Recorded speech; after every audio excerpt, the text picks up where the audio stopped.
ఇవే ఇవే జీవన తరంగాలు, ఇవే ఇవే జీవన తరంగాలు, జీవన తరంగాలు. అప్పుడే అడిగేయాలన్నంత కోపం వస్తుంది. మనసులో ఉన్నదంతా అడగాలనుకుంటాను, కానీ ఏడుపు వస్తుంది.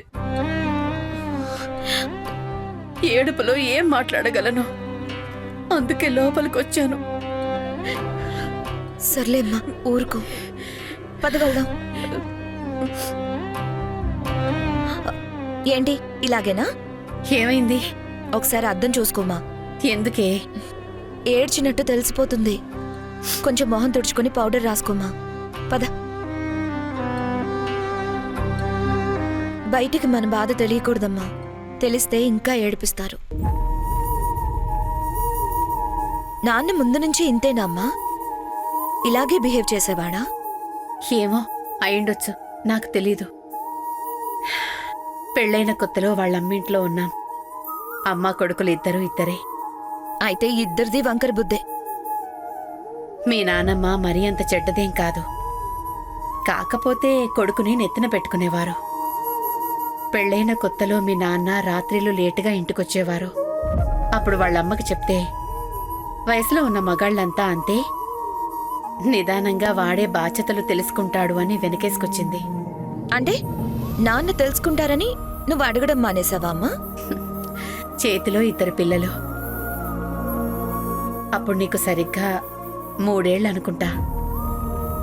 ఆ టైంలో ఈయనకి జాబ్ పోయింది. ఏమైందని ఆలోచించేలోపే అంతా అయిపోయింది.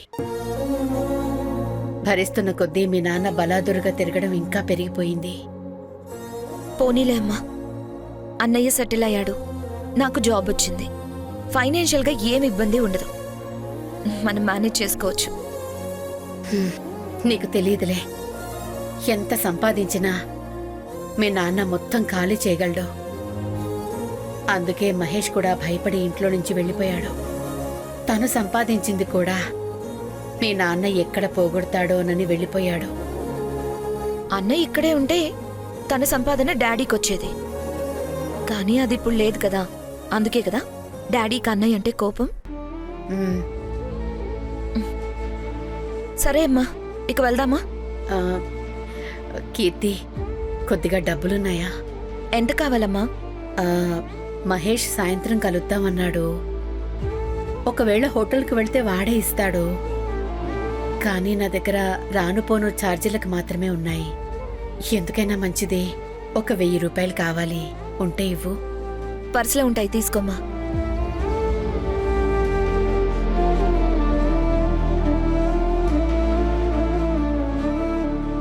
ఏంటే ఇంత క్యాష్ పెట్టుకున్నావు? యూపీఐ ట్రాన్సాక్షన్స్ స్ట్రక్ అవుతున్నాయమ్మా, అందుకే అమౌంట్ డ్రా చేసి పెట్టుకున్నాను. సరే, నేను 1000 రూపాయలు తీసుకుంటున్నాను. సారీ. హే, సారీ ఎందుకమ్మా, ఇదంతా నీదే. పద వెళ్దాం. అమ్మా, ఆ, ఇలా నవ్వుతూ వెళ్ళకు, మళ్ళీ నాన్నకు కాలి మళ్ళీ ఇరిటేట్ చేస్తారు. అవునే, మర్చిపోయాను.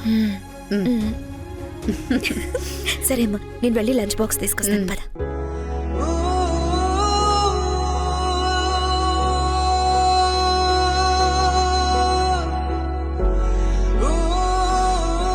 ఏమండి, టిఫిన్ టేబుల్ మీద ఉంది, వెళ్ళి తినండి. ఇంటి నుంచి బయటికి వెళ్ళాలంటే తాళం వేసి వెళ్ళండి. నాకు ఈరోజు మీటింగ్ ఉంది, కొంచెం లేట్ అవుతుంది. అమ్మా, శృతి వస్తున్నారా? లేట్ అవుతోంది.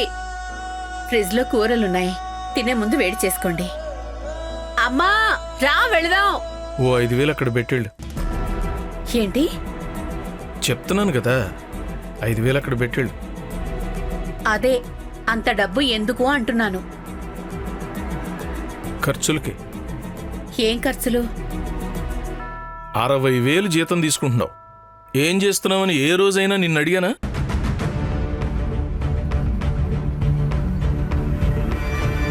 $5,000 అక్కడ పెట్టేళ్ళు. నేనేం దుబారా చేయడం లేదు. నా జీతం డబ్బుల గురించి ఎవ్వరికీ లెక్కలు చెప్పాల్సిన అవసరం లేదు.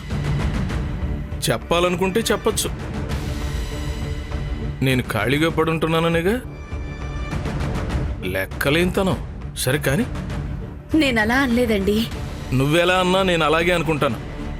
అయినా నన్ను నీకిచ్చి పెళ్లి చేసేటప్పుడు మా పెద్దవాళ్ళకి మరీ చెప్పాను, నీకు భార్య కావాలా బానిస కావాలా అంటే బానిసలా పడుండే భార్య కావాలి అని. అందుకే నిన్ను నాకిచ్చి పెళ్లి చేశారు. కానీ నువ్వేమో ఇప్పుడు నాకే కటింగ్స్ ఇస్తున్నావు. ఎందుకండి మీకు మీరే ఏదేదో అనుకుంటారు? మీకు నేనెప్పుడు ఎదురు సమాధానం చెప్పాను? హలో ధరణి గారు, నా మీద మీకు ఏమాత్రం గౌరవం ఉన్నా 5,000 కావాలన్నప్పుడు మారు మాట్లాడకుండా అక్కడ పెట్టెళ్లేదానివి. అంతేగాని డబ్బెందుకు ఏం చేస్తావని నా ఎక్స్పెండిచర్కి బ్రేకప్ అడిగేదానివి కాదు. అడిగిన దాంట్లో తప్పే ఉందండి. నీ తప్పేం లేదు, నువ్వు సంపాదిస్తున్నావు, హౌస్ ఓనర్వి, నేను ఆఫ్టర్ ఆల్ హస్బెండ్ని. ఏమన్నా పడుండాలి, నువ్వు మాత్రం డామినేట్ చేయాలి, అంతే కదా? అలా అంటారేంటండి? నిజంగా నా మీద నీకేమాత్రం రెస్పెక్ట్ ఉన్నా 5,000 అక్కడ పెట్టేళ్ళు. అదే ఎందుకు అని అడుగుతున్నాను. మళ్ళీ అదే మాట మాట్లాడతావేంటి? నిన్న అసోసియేషన్కి వెళ్ళాను. వెళ్ళి కార్డ్స్ ఆడి ఓడిపోయి వచ్చారా? ఆటలో గెలుపోటములు కామన్, అవన్నీ నీకు అర్థం కావలే. మీరు పొద్దున పోతారు, సాయంత్రం వస్తారు, హోటల్లో బిర్యానీలు తింటారు. మాకేమో నువ్వు వండి పడేసిన ఉప్పు కారం లేని కూరలు, చల్లబడిన అన్నం, అవి తిని మీకోసం ఎదురు చూస్తూ ఉండాలి. నాకు పొద్దుపోలేదు, అసోసియేషన్కి వెళ్ళాను. మీ పరిస్థితికి నేనా కారణం? మంచి జాబ్ పోగొట్టుకుని ఇప్పుడు పొద్దు పోవడం లేదంటే ఎలా? నేనేం చేయనండి? నా టాలెంట్కి తగిన గుర్తింపు లేని చోట నేను పని చేయను. ఏం టాలెంటు? మోసం చేయడమా? ఫోర్జరీ చేసి డబ్బులు కొట్టేశారు, దొరికిపోయారు. ఉన్న మంచి ఉద్యోగం కాస్త పోయింది. ఇలా చూడండి, ప్రతి 10 రోజులకి 5,000 10,000 అంటే నేనెక్కడి నుంచి తీసుకురావాలండి? ఇప్పటికే ఎన్నో అప్పులు చేశారు, అన్నీ తీర్చేశాను. ఇల్లు కూడా తాకట్టు పెట్టారు, అది కూడా విడిపించేశాను. పోయిన సంవత్సరం చీటీ డబ్బులు, పర్సనల్ లోను, చాలా ఖర్చులు, ఇంకా సిగరెట్టు, బైకు అంటూ రోజు ఖర్చులు, అవి కూడా నేనే ఇవ్వాలి. అవి దేనికి పనికిరావు. నా దగ్గర లేవండి, ఇంతే ఉన్నాయి.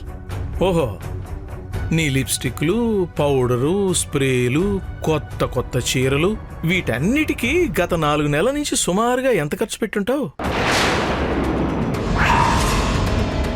2 పిల్లల తల్లివి నువ్వు, ఎవరిని పడేద్దామని?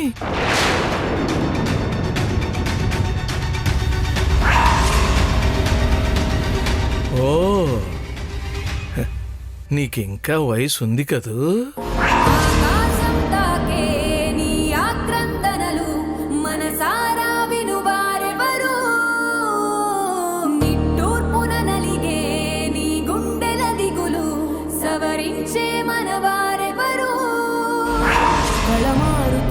జీవితం కలతలోకి జారెనా, కలలు గన్న కనులకు నీటి చెమ్మ తగిలెనా, వెలుతురైన ప్రతిదినం చూపుతోంద వేదన, అందమైన బతుకున అలజడి చలరేగెనా.